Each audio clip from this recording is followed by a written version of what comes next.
जैसा कि फ्रेंड्स अभी हम लोग का स्टेटेड के एग्जाम चल रहे हैं और जितने भी एग्जाम्स हुए हैं उसमें सबने यही समझ में आ रहा है कि एनईपी 2020 से बहुत सारे क्वेश्चन पूछे जा रहे हैं और एनईपी 2020 से क्वेश्चन पूछना लाजमी भी है क्योंकि अभी ये हाल फिलहाल में आई हुई है। तो हमें जानना चाहिए कि हमारी नई, क्योंकि हम लोग भावी शिक्षा के और हमें नहीं पता होगा कि राष्ट्रीय शिक्षा नीति में क्या क्या रखा गया है कैरिकुलम, तो उसको हम लोग समझते हैं आज कैसे क्या है। सबसे पहले हम समझेंगे कि राष्ट्रीय शिक्षा नीति क्या है। राष्ट्रीय शिक्षा नीति को हम लोग शॉर्ट में एनईपी बोलते हैं, एनईपी न्यू एजुकेशन पॉलिसी, और ये 2020 वाली आई है, नरेंद्र मोदी के द्वारा लाई गई है। और ये जारी कब की गई? अभी 29 जुलाई 2020 को ये जारी करी गई और ये 34 वर्षों बाद आई हुई है। और ये तीसरे नंबर की, सबसे पहले हमारे राजीव गांधी के द्वारा 1968 में राष्ट्रीय शिक्षा नीति आई थी। सेकंड नंबर की राष्ट्रीय शिक्षा नीति 1986 हमारी इंदिरा गांधी जी के द्वारा आई थी। और अभी जो है ये मोदी जी के द्वारा आई है 29 जुलाई 2020 को, 29 जुलाई 2020 को मोदी जी के द्वारा आई है, ये बिल्कुल रट लीजिए। और ये किसने, इसके जारीकर्ता कौन है? मानव संसाधन विकास मंत्रालय भारत सरकार द्वारा ये जारी करता है, लेकिन आज मानव संसाधन विकास मंत्रालय का नाम बदलकर शिक्षा मंत्रालय रख दिया गया है। और ये जो नीति बनाई गई है राष्ट्रीय शिक्षा नीति 2020 के अध्यक्ष हैं डॉक्टर कस्तूरी रंगन, पूर्व इसरो अध्यक्ष थे। नई राष्ट्रीय नीति के प्रतिस्थापन नीति, ये किसको प्रतिस्थापित, इसके पहले 1986 थी और 1986 के बाद ही ये 2020 आई है। और ये तीसरे नंबर की शिक्षा नीति है। भारत की प्रथम शिक्षा नीति राष्ट्रीय शिक्षा नीति 1968 राजीव गांधी के द्वारा, और सेकंड नंबर की इंदिरा गांधी, ये तीसरे नंबर की मोदी जी के द्वारा।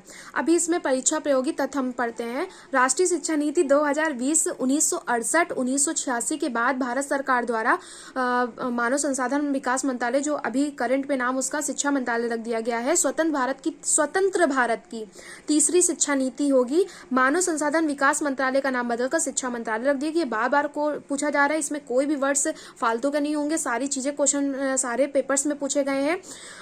इसमें नया शैक्षणिक पाठ्यक्रम ढांचा क्या होगा? ढांचा का मतलब है कि अभी तक आपने देखा था कि 21 ए आर्टिकल के उसमें 6 से 14 वर्ष तक के बच्चों को अनिवार्य शिक्षा दी गई थी, लेकिन अभी इसमें क्या रखा गया है? इसका मॉडल 5334 आपको बिल्कुल रट जाना है, क्योंकि ऑप्शन में अलग अलग प्रकार से दिया होगा। कभी बीच में इसको एक सीक्वेंस में सबसे पहले आपको 5 फिर 3 फिर 3 फिर 4 आपको याद रखना है। सबसे पहले जो 5 होगा उसको हम लोग फाउंडेशन कोर्स बोलेंगे, फिर तीसरे वाले को हम लोग प्राथमिक बोलेंगे, फिर जो 3 आएगा वो माध्यमिक होगा, और जो लास्ट में आएगा वो सेकेंडरी होगा। 5 हमारे जो फाउंडेशन कोर्स होंगे, फाउंडेशन का कोर्स है कि 3 साल में बच्चे को स्कूल हमें भेज देना है। 3 से 3 4 5 तक वो पढ़ेगा, 5 वर्ष तक वो आंगनवाड़ी में पढ़ेगा। फिर 6 क्लास का बच्चा 1 क्लास में होगा, और 6 से लेके 8 तक वो 1 और 2 पढ़ लेगा। उसके बाद हमें क्लास 2 पढ़ लेगा, क्लास 3 में आएगा, class 3 class 4 class 5। Class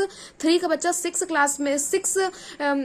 class 3 का बच्चा एज 6 होनी चाहिए, 6 to 8 एज होनी चाहिए, और क्लास 3 to 5 होनी चाहिए। 5 के बाद 8 आता है, 5 के बाद 8 के बाद हम लोग करेंगे आयु वर्ग, हम लोग 11 से, कुछ गलत बोल दिया, चलिए फिर से ट्राई करते हैं।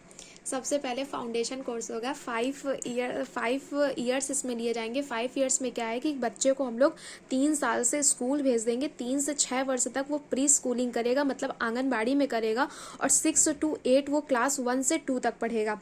उसके बाद हम आते हैं 3, जो 3 ईयर्स लिए गए हैं, जिसे हम लोगों ने प्राथमिक बोला है।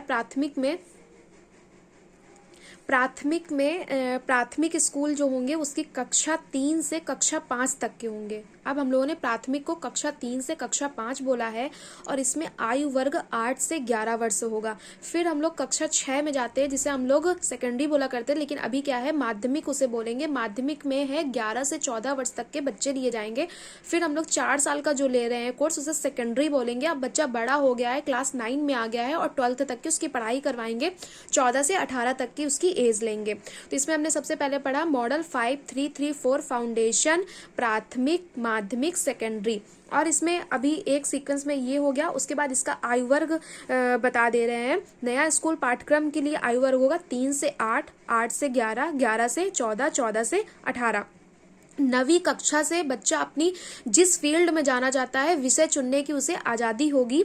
यानी कि 12th में वो कुछ और चूज़ कर रहा है, ग्रेजुएशन में कुछ और चूज़ कर लिया, 9th क्लास से ही उसे आज़ादी होगी। और क्लास 5 तक बच्चे को मातृभाषा, स्थानीय भाषा या क्षेत्रीय भाषा पर उसे आपको शिक्षण करवाना है। क्लास 6 से कक्षा में वोकेशनल कोर्स शुरू करने हैं। वोकेशनल ये पूछा गया है। और अभी एक क्वेश्चन और पूछा गया है कि जैसे सीबीएसई क्लास क्या करती थी, एलकेजी से ही बच्चों को इंग्लिश में पढ़ाना स्टार्ट कर देती थी, लेकिन अभी उनको ऐसा नहीं करना है। क्लास 5 तक उसे सिर्फ रीजनल जो उसकी स्थानीय भाषा, मातृभाषा या क्षेत्रीय भाषा होगी उसी पे उसे शिक्षण करना है। और 6वीं कक्षा से उसे वोकेशनल कोर्स शुरू कर देना है।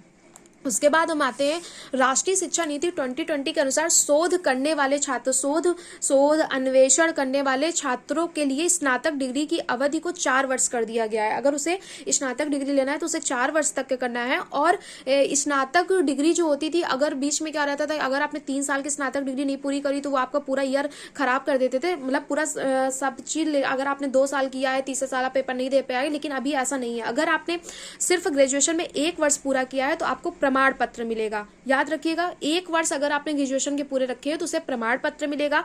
अगर आप 2 वर्ष पूरा करते हो तो आपको डिप्लोमा मिलेगा। प्रमाण पत्र, डिप्लोमा, फिर 3 वर्ष करते हो तो आपको डिग्री मिलती है। और चौथा वर्ष अगर आप पूरा करते हैं तो शोध के साथ डिग्री मिलती है।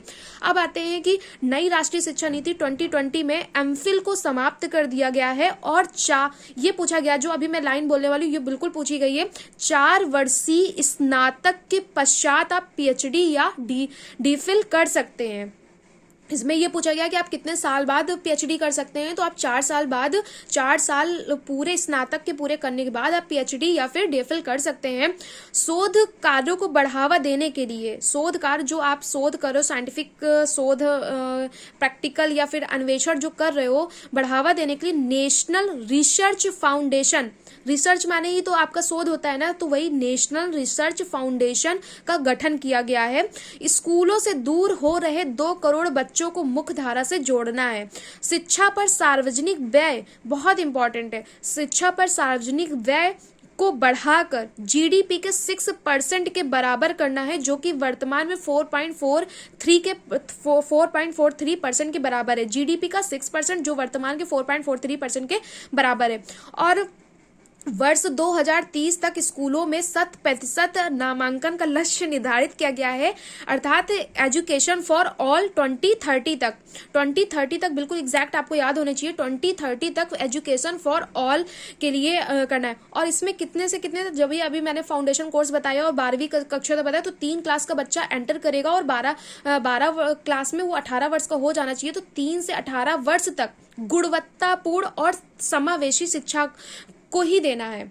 गुणवत्तापूर्ण का मतलब है कि उसको, मतलब ये नहीं कि सिर्फ उसने रट लिया है चीज़ों को, उसके व्यवहारिक जीवन में उसका कोई उपयोग नहीं हो पा रहा है। क्योंकि अभी तक आप देखते हो ग्रेजुएशन करके बच्चा चला आता है, फिर उसको लगता है कि मुझे तो कुछ आता ही नहीं है, बस मैंने किताबें पढ़ी। और आपको हमेशा ताने मिलते हैं कि तुम्हें बस किताबी नॉलेज है, प्रैक्टिकली नॉलेज कुछ नहीं है। तो यहाँ पर कैसे आपको देना है, गुणवत्तापूर्ण और समावेशी शिक्षा आपको देनी है। अब 2030 के बाद 2035 में आते हैं। 2035 तक उच्च शिक्षा में पंजीकरण 50% करना है, क्योंकि उच्च शिक्षा मतलब हायर क्लासेस, इसमें 50% जीईआर का रखा गया है। ये पूछा गया है स्कूल में बोर्ड की परीक्षा वार्षिक के स्थान पर सेमेस्टर करी जाएगी। तभी आप आजकल देखते हो कि अभी वार्षिक परीक्षा बिल्कुल खत्म कर दी, सेमेस्टर वाइज ही सारी परीक्षाएं करी गई हैं। और सेमेस्टर वाइज करने के लिए एक अच्छी भी चीज़ रहती है कि आपको 2-2 बार चीज़ें समझ नहीं, तो बच्चा साल भर में इकट्ठा कोर्स नहीं, क्योंकि अभी आपने देखा है कि कुछ इसमें शिक्षण सूत्र रखे गए हैं, जो मतलब क्या है कि पहले थोड़ी सी आपको बड़ी चीजें पकड़नी है, तो ये नहीं कि इकट्ठा आपको पूरा दे दिया, होल टू पार्ट दे दिया। इसमें पार्ट टू होल देंगे, मतलब छोटे छोटे भागों में बांटकर आपको पूरा तक ले जाना है। तो सेमेस्टर वाइज परीक्षाएं रखी जाएंगी। एक नई एवं व्यापक स्कूली शिक्षा के लिए राष्ट्रीय पाठ्यक्रम रूपरेखा, एनसीएफ जिसे बोलते हैं, इसके लिए एनसीएफ 2020-21 एनसीईआरटी द्वारा विकसित की जाएगी। आपको पता है कि लास्ट टाइम जो एनसीएफ आया था वो 2005 में आया था, तो अभी ये नई शिक्षा नीति 2020 में ये चीज रखा गया है कि एनसीईआरटी लाएगा। एनसीएफ 2020-21 ये आना था, लेकिन अभी आ नहीं पाया है, तो एनसीईआरटी द्वारा ही विकसित ये किया जाएगा। उच्च शिक्षा में 3.5 करोड़ नई सीटें जोड़ी जाएंगी। और ये एक जो मैं अभी नया फैक्ट बोलने वाली हूँ, ये बिल्कुल अभी कल वाले एग्जाम में ही आया है। यूजीसी एआईसीटीई एनसीटीई को हटाकर एचईसीआई का निर्माण किया गया। एचईसीआई का मतलब है higher education commission of India का निर्माण किया गया है। और छात्रों की प्रगति के लिए जो मूल्यांकन, आपने मापन मूल्यांकन आकलन पढ़ा होगा, तो इसमें मूल्यांकन आपके सिलेबस में भी है। तो मूल्यांकन के लिए नई राष्ट्रीय शिक्षा नीति 2020 में क्या प्रावधान रखे गए हैं, तो छात्रों की प्रगति के लिए, प्रगति के मूल्यांकन के लिए, जो वो उन्नति कर रहा है, प्रगति कर रहा है, उसके मूल्यांकन के लिए मानक निर्धारण निकाय के रूप में परख नामक एक नए राष्ट्रीय आकलन केंद्र की स्थापना की गई है। अकादमिक बैंक ऑफ क्रेडिट की स्थापना होगी, जो शिक्षा के पश्चात नौकरी में भी लाभदायक होगी। इसमें बैंक, क्योंकि आप कुछ भी करते हो तो बैंक आप उसको अलग नहीं कर सकते। शिक्षकों के लिए ये सबसे इंपॉर्टेंट, क्योंकि आप भावी शिक्षक हो तो शिक्षक के लिए पूछा जाएगा। शिक्षकों के लिए राष्ट्रीय प्रोफेशनल मानक एनपीएसटी, राष्ट्रीय अध्यापक शिक्षा परिषद वर्ष 2022 तक विकसित किया जाएगा। ये शिक्षकों के लिए एनपीएसटी, ये 2022 तक विकसित किया जाएगा। अब नेक्स्ट फैक्ट मैं बोल रही, सीखने मतलब अधिगम करने, मूल्यांकन करने, योजना बनाने, प्रशासन को बढ़ावा देने के लिए प्रौद्योगिकी मतलब टेक्नोलॉजी का उपयोग करने पर विचारों का मुक्त आदान प्रदान करने हेतु एक मंच प्रदान करने के लिए एक स्वायत्त निकाय राष्ट्रीय शैक्षिक प्रौद्योगिकी मंच NETF का निर्माण किया जाएगा। सभी भारतीय भाषाओं के लिए, भाषाओं के संरक्षण के लिए, क्योंकि अभी आपको पता है कि स्थानीय भाषाएं या संरक्षण, ये जितनी भी हमारी 22 भाषाएं हैं, इनके संरक्षण के लिए विकास के लिए जीवंतता मतलब उसको हमेशा उसको मतलब हर किसी, अगर अभी कभी क्या है कि बहुत ऐसे लोग होते हैं जिनके सामने हिंदी बोल दो तो लोगों लगेगा अरे यार ये गवार है, हाँ, या फिर इंग्लिश बोल दिया बहुत ये होशियार है। तो ऐसा कुछ नहीं है, जो आप भाषा बोलो उसमें आप सिर्फ कॉन्फिडेंट रहो। सुनिश्चित करने के लिए इस नीति द्वारा पाली, फारसी और प्राकृत भाषाओं के लिए एक Indian institute of translation and interpretation IITI